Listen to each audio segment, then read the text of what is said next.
All right, guys, we picked up a 2000 Seadoo Speedster. There's a lot of videos of guys starting, like coming over to the key, you know, starting it, and it's a video of like 15 to 30 seconds, or some older guy sitting in the cockpit and he's working the throttles and stuff like that, and it's just like nobody's giving the steps of what to do, or and even manuals out there. There's very few manuals. So one of the first things I'll discuss is this issue with the Seadoo Speedster. So you can push down on this. I don't know if they used to lock or not. So you kind of gotta have to have two people. So here up underneath of the steering helm, this lever here. So I generally have my wife come over. Like I said, it's kind of a pain in the butt process. But if you're out on the boat by yourself, it becomes even more obvious of how big of a pain in the butt this works. So then another person has to go over and press that button there, or press down that lever, which in turn locks this mechanism into place, keeping that to bow up. All right, I'm moving straight into spark plugs, this cover, the battery terminal, or the battery switch, I should say.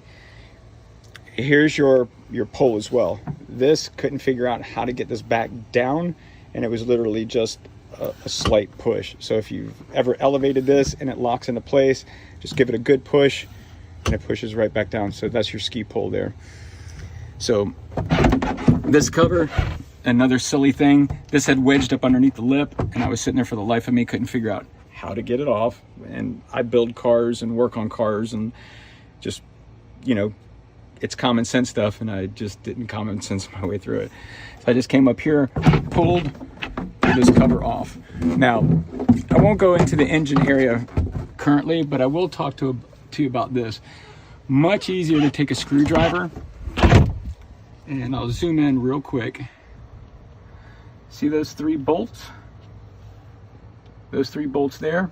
Now, Seadoo may have taken up underneath of it, and I didn't do this as I went along, but Seadoo took and went and put spacers, so it elevates or levels out when they're, you know, fiberglass boats and things like that never come out straight sometimes, especially when they pop them from the mold. So these things here kind of, those spacers help make everything straight. Take these 6 bolts off if you're going to change out your plugs, work on your fuel filter, take the hatch off. It's just much easier. So removing this cover, I'm going to get into the fuel filter right off the bat. So here at the fuel filter housing, I'm going to turn that so you can see it. I ended up having to make a bracket on the back end. See that little plate? So the goofball that changed this filter the last time didn't put oil up here. So when I went to go get it off, I couldn't get it off. So I ended up shearing this thing from the motor in the back. You can always relocate a fuel filter. Hell, if you want to, you can put it on the fiberglass. But right there, if you see a small little aluminum plate that I made, there's 2 holes there. So it works real good on these Speedsters. All right, new fuel lines as well.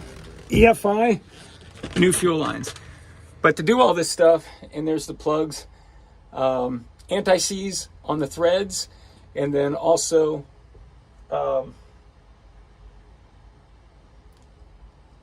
the gel for on the inside of the plug boots works marvels.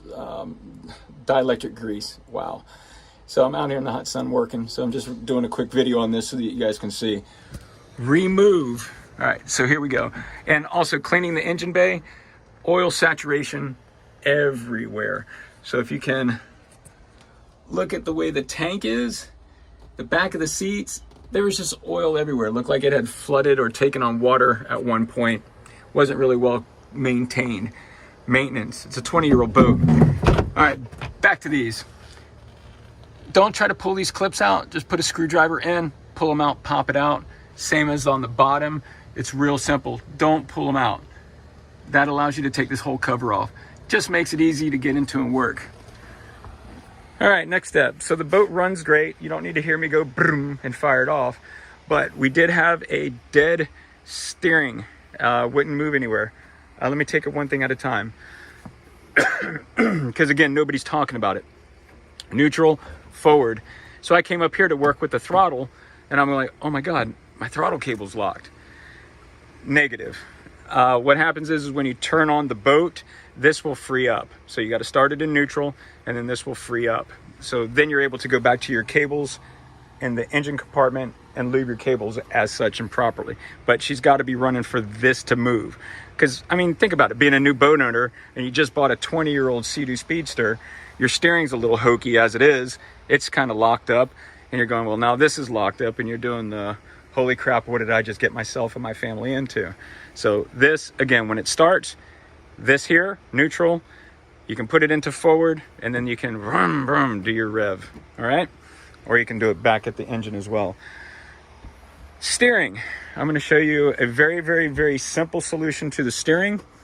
So I ended up using this because I believe that this is the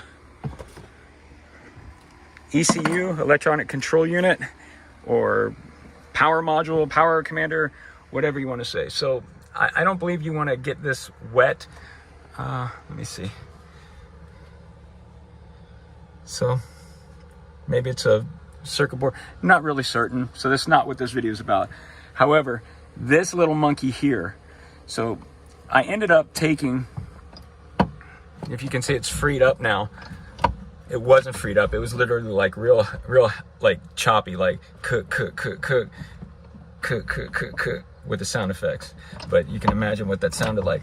But she's freed up now. So steering is steering the way it should. It's not bad, nice and freed up. So that saved you probably about $600 if you're going, oh man, or you went to the boat guy and he's saying, dude, your cable's gone. And it's literally easy. Take a string. If you do have one of these that are broken, take a string, wrap to it, pull it out that end. It's a very simple process. Disconnect it from the back, and then use the new string to run your new cable, your steering cable. If you don't have a bad one, first do this trick. Real simple. Now, to protect everything down there, I just kind of took an oil pan, stuck it down in. Let me show you my contraption build.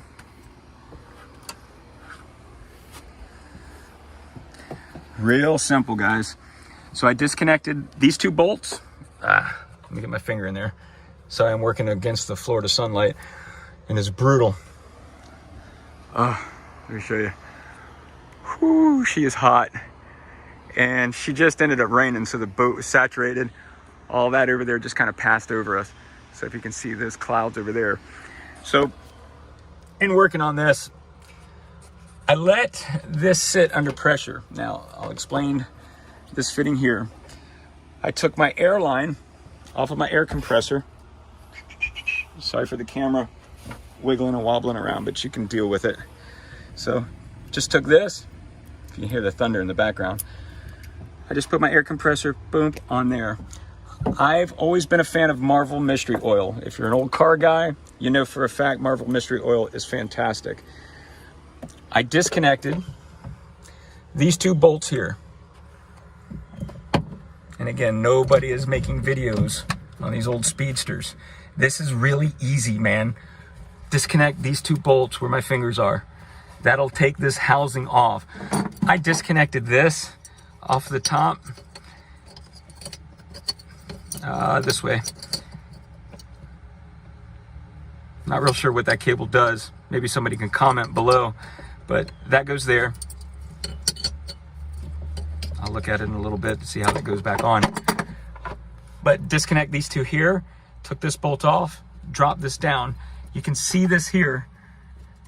There's a lock nut right there. That can even stay on. So it's literally, you got to take this off, pull this bracket forward so that you can slide this down. If you take this nut off, there's not enough room to get this out of there. So you have to move that bracket. Don't undo anything else. Nothing else has to come undone. So I'll find that nut later. So see this here? So I slide this hose over top of that, put it down with two hose clamps on that side. Kind of hold the phone, but you get it. Then I use this hose clamp up at the top onto another fitting. So I have two fittings here with tape. I only put tape on it, not to hold air. Compressed air is going to blow right through it. I just didn't want to get oil everywhere. And again, you've got that control module down there. I put it up to 30 PSI. I had my son over there. I had him put it up on 10 pounds, made sure everything wasn't blowing oil, Marvel Mystery Oil. Probably not going to be able to see it. Sitting on the workbench. The dive boat. Yeah, buddy. That's got a hookah set up for the kids. It's bad to the bone. Okay, so air compressor. Had the son sit there, turn it up to 10. I stayed in the boat, watched my line, made sure everything wasn't blowing apart. Zoom back out. I have bad vision too, by the way, so without glasses, I'm just it's just very difficult for me to see the older you get. But again, I just watched everything, made sure it wasn't blowing oil everywhere. Moved it up to 20 pounds, moved it up to 30 pounds. We went down, bought a ski rope, came back about an hour and a half later, and it took an hour and a half to free up this whole steering thing. So be patient. The steering is on the inside. Don't go looking for it. Don't go to the back near the impeller looking for where the oil is going to leak out at. You're not going to find it. It's not going to be on the ground. However, down inside, it's probably in that boot. I'm not sweating that. So again, worked it up to 30 PSI. I think I may have bumped it up to 40 PSI. You know, just be careful. Don't let the oil spray you back in the face. So, but for the time being, to get them out on the water, we've gotten everything good to go, man. Again, these are a good boat. Do not be afraid of the Mercury V6. I mean, it's just a good engine. Speedo doesn't work. Who cares? Gas gauge doesn't work. Who cares? The tack works. That's all that you got to worry about. All right? You don't need a whole bunch of stuff to communicate to you and tell you this is bad, this is bad. The bells and whistles, you know, the engine's going to beep regardless if things go bad. You know, and listen to your engine. But for the most part, we got ourselves a pretty cool little ski boat here. And just basic tools, man. There's nothing fancy to this. Just be smart in it. If there's anything else I can help you with or comment about, let me know. Good luck. Just take it out. Get in the water. We only live once. Trust me, I know.